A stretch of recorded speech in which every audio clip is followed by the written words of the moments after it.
প্রিয় ছাত্রছাত্রী যারা এই মেডিকেল কলেজ থেকে অনেকদিন আগে বিভিন্ন জায়গায় চলে গেছেন, আজকে আমার আহ্বানে আমি যে আহ্বানটি চিঠি পাঠিয়েছিলাম, যে বিপুল সাড়া দিয়ে এরা তোমরা সকলে আজকে উপস্থিত হয়েছে এখানে, সকলের পরিবার পরিজন সহ, আমার আজকে সে আনন্দে প্রকাশের ভাষা আমার নেই। ইতিমধ্যেই আপনারা সবাই জানেন যে রংপুর মেডিকেল কলেজের 7ম ব্যাচ, আমরা এই ব্যাচটি নিয়ে আমরা সকলেই গর্ব করি।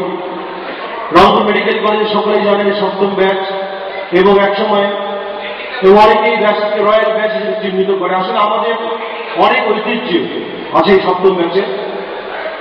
আমি একটু ইতিহাস না বললেই নয়, এই রংপুর মেডিকেল কলেজের 7ম ব্যাচ এই মেডিকেল কলেজে যে ইতিহাস রচনা করেছে, আমি জানি না সেই ইতিহাস আর কোনো ব্যাচ সেরকম রচনা করতে সক্ষম হয়েছে কিনা। আমি শুধু 2-1টি উদাহরণ দেখে তার একটু ধরব।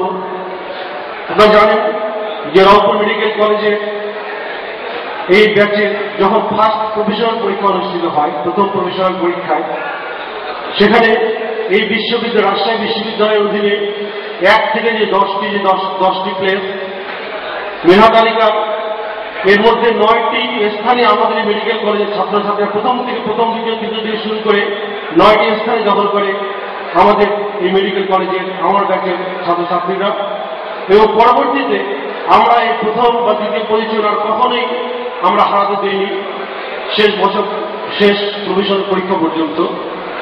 এবং শুধু এই শিক্ষাগত দিক দিয়ে নয়, সাংস্কৃতিক অঙ্গনে, ক্রীড়া অঙ্গনে, সর্বক্ষেত্রে রংপুর মেডিকেল কলেজের 7ম ব্যাচ যার যে ঐতিহ্য, 7ম ব্যাচের কৃতিত্ব আমার মনে হয় না আর কোনো ব্যাচ বা রংপুর মেডিকেল কলেজ সেটাকে অতিক্রম করতে পেরেছে। আমার খুব ভালো লাগছে যে আসলে আমি অনেক দ্বিধাদ্বন্দ্বে ছিলাম। দেশের প্রত্যন্ত অঞ্চল থেকে যেখানে আমাদের সমস্ত ছাত্রছাত্রীরা ছড়িয়ে আছেন, আমি আমার যে চিঠি পাঠিয়েছিলাম, যে আহ্বান জানিয়েছিলাম, আমাদের যে 168 জন ছিল, আমি মনে করিনি যে এটাকে কখনোই 100 অতিক্রম করতে পারবে। এবং কেউই আমাকে বলেনি যে না, এটা অসম্ভব, 100 অতিক্রম করা ইট ইজ নট পসিবল। কারণ যেভাবে সবাই চলে ছিটে আছে, এবং এই শীতের মধ্যে 100 জন তুমি কখনোই আশা করতে পারো না। অথচ দেখেন, আমাদের এখানে রেজিস্ট্রেশন করেছে 140 জন ছাত্রছাত্রী 168 জনের মধ্যে, যেটা আমি বলবো একটা রেকর্ড সংখ্যক। এটা আমার জন্য অত্যন্ত গর্বের ব্যাপার। এবং শুধু এই দেশের থেকে না, আমি বিশেষভাবে আনন্দিত যে শুধু আমেরিকা থেকে আমাদের এক বান্ধবী ডাক্তার পারভিন এসে উপস্থিত হয়েছে। আমেরিকা থেকে আমাদের ডাকে সাড়া দিয়ে উপস্থিত হয়েছে। এই ইন্ডিয়া থেকে ডাক্তার গৌতম, সে এসে আমাদের সাথে যোগ দিয়েছে। এটা যে কত বড় একটা নারীর প্রাণ, কত বড় একটা আবেগের ব্যাপার, সেটা আসলে উপলব্ধি করার নয়। আমরা গতকাল বিকেলের পর থেকে যখন সকলে আসা শুরু করলো, সেই সময় থেকে আমাদের সেই ব্যাচের সকলের মাঝের যে আবেগ, যে উৎসাহতা দেখেছি,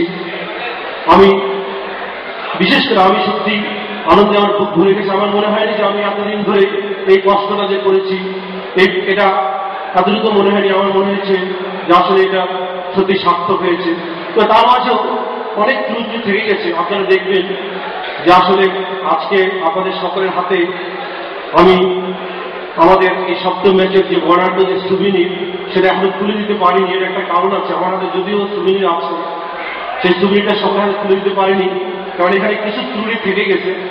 এই ত্রুটিগুলো শুধরাইয়ে আমরা আশা করছি আগামীকাল সকলের হাতে আমাদের এই সুবিনিটা তুলে দিতে পারবো।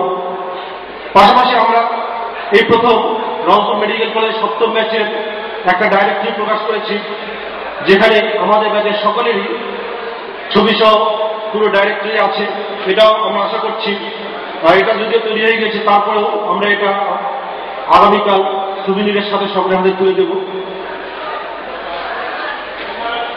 আমাদের এই সমস্ত ত্রুটির পাশাপাশি আরো অনেক ত্রুটি আছে আমি জানি, কিন্তু সবচেয়ে বড় যেটা আমি মনে করি, যেখানে যে আমরা সকলে একত্রিত হতে পারছি, এটাই আমাদের সবচেয়ে বড় সাফল্য। আমরা আমাদের আবেগ পরস্পর বিনিময় করতে পারবো, এটাই আমাদের সবচেয়ে বড় সাফল্য। আমি এই সময় এই ফাঁকে আমার ব্যাচের ছাত্রছাত্রীদের একটা কথা একটু মনে করে দিই। আমাদের শ্রদ্ধেয় অধ্যক্ষ স্যার একটু আগে বলেছিলেন যে রংপুর মেডিকেল কলেজের একটি পুনর্নির্মাণ অনুষ্ঠিত হয়ে যাচ্ছে। আমি সেই কমিটির অধ্যক্ষ পরিষদের সদস্য সচিব। আমি কিন্তু আমাদের ব্যাচের পক্ষ থেকে স্যারকে প্রতিশ্রুতি দিয়েছি যে আমরা যদিও এই ডিসেম্বর মাসে আমরা সকলেই একত্রিত হচ্ছে, আমাদের 25 বছর পূর্তি উদযাপন করছি, এরপরেও আমরা কিন্তু আমাদের রংপুর মেডিকেল কলেজের পুনর্মিলনী যেটা হবে, আমরা আমাদের সেই পুনর্মিলনীতে আমাদের অংশগ্রহণ নিঃসন্দেহে সবার চেয়ে বেশি হবে। আমি আশা করি আপনারা আমার ব্যাচের সকলে আমার স্যারকে দেয় প্রতিশ্রুতিকে রক্ষা করবে। সকলে আবারও আমরা যদি মার্চে এটা অনুষ্ঠিত হয়, সকলে আবারও এখানে এসে হাজির হবে সপরিবারের সকলে। এই ফাঁকে আমি সকলে জানিয়ে রাখি যে আমাদের এই উদ্বোধন অনুষ্ঠানের পরপরই একটি ছোট্ট সাইন্টিফিক সেশন আছে। আমাদের আসলে চা চক্রটা একটু দেরি হয়ে গেছে, আমরা প্রায় 1 থেকে 1.5 ঘন্টা পিছিয়ে আছি, অনেকে হয়তো ক্ষুধার্ত। এর পরপরই আমাদের একটা বর্ণাঢ্য র্যালি বের হবে। আমাদের ব্যাচের সকল ছাত্রছাত্রী আপনারা আপনাদের পরিবারের সকল সদস্যকে নিয়ে সেই র্যালিতে অংশ নেবেন। ইতিমধ্যেই সকলকে সেই র্যালির প্রয়োজনীয় গেঞ্জি, শার্ট, টুপি এবং এখানে কিছু ফেস্টিভ্যালস আছে, এগুলো নিয়ে সকলে সেই র্যালিতে অংশ নেবে। সেখান থেকে আমরা রংপুর জেলা পরিষদ কমিউনিটি সেন্টারে আমাদের পরবর্তী অনুষ্ঠান চলবে এবং আমরা এখানে উপস্থিত সকলকে আমন্ত্রণ জানাবো। আজকে সন্ধ্যায় আমাদের একটা বর্ণাঢ্য সাংস্কৃতিক অনুষ্ঠান আছে, যেখানে সঙ্গীত পরিবেশন করবেন এদেশের স্বনামধন্য শিল্পী সুবীর নন্দী, কনক চাপা এবং সবচেয়ে বড় আকর্ষণ সেখানে একটি নাটক থাকবে এবং আমি আশা করছি সেই নাটকটি হবে অত্যন্ত উপভোগ্য নাটক। আপনারা সেই নাটকে, আজকের যে নাটক সেটা হচ্ছে বিয়ে, সেই নাটকে আমাদের ডাক্তার এজাজুল ইসলাম, যে দেশের একজন বিখ্যাত নাট্যকার, আমাদের ব্যাচের ছাত্র, সে সহ আমাদের সপ্তম ব্যাচের আরো অনেক অংশ নেবে। আশা করছি আপনারা সকলে এখানে আমাদের সকল শিক্ষক মন্ডলী আমরা যাদের আমন্ত্রণ জানিয়েছি সকলেই আপনারা উপস্থিত থাকবেন এবং তারপরে আপনাদের সকলের সৌজন্যে আমরা একটা গ্র্যান্ড ডিনার, এবং এটা আমাদেরই ব্যাচের একজন ছাত্র, প্রাক্তন ছাত্র স্পন্সর করছে। সুতরাং আশা করছি আপনারা সকলে সেই সাংস্কৃতিক অনুষ্ঠান এবং গ্র্যান্ড ডিনারে সকলে উপস্থিত থাকবেন, এটা আমার আপনাদের কাছে একটি অনুরোধ। আমাদের নিজস্ব অনুষ্ঠান আগামীকাল পুরো দিন ব্যাপী চলবে। আগামীকাল সাংস্কৃতিক অনুষ্ঠানে আবারও আমি আপনাদের সকলকে আমন্ত্রণ জানাবো। সকল শিক্ষক মন্ডলী সহ ছাত্রছাত্রী সকলে আগামীকাল সাংস্কৃতিক অনুষ্ঠান, সেখানেও আমরা চ্যানেলে সেরা কণ্ঠের সব সেরা শিল্পীরা সেখানে ছবি পরিবেশন করবে এবং আগামীকালও ডাক্তার এজাজ অভিনীত আরেকটি এই চমকপ্রদ নাটক এখানে মঞ্চস্থ হবে। সে নাটকের নাম হচ্ছে ভুল।